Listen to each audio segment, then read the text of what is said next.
So रीनाने विचारलेलं आहे, तिचे पिरियड सायकल तर रेग्युलर आहेत, पण तिला भीती आहे की तिच्या अंड्यांची क्वालिटी खराब असेल की काय. रीना, पहिल्यांदा हे निगेटिव्ह थिंकिंग तू सोडून दे.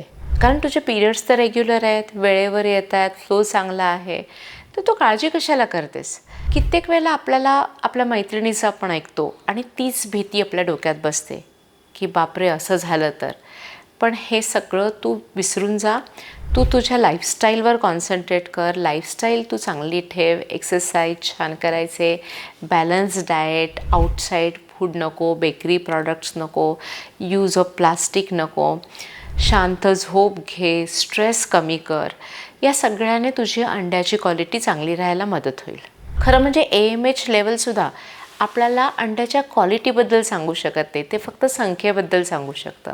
अंड्याची क्वालिटी जेव्हा आपण ती अंडी IVFमध्ये ओव्हम पिकअप करतो तेव्हाच त्याची क्वालिटी कळते. त्यामुळे ते विचार सगळे तू सोडून दे. जर तुला नॅचरली कन्सीव्ह झालं हेल्दी बेबी, तर तुझी अंड्याची क्वालिटी चांगलीच होती.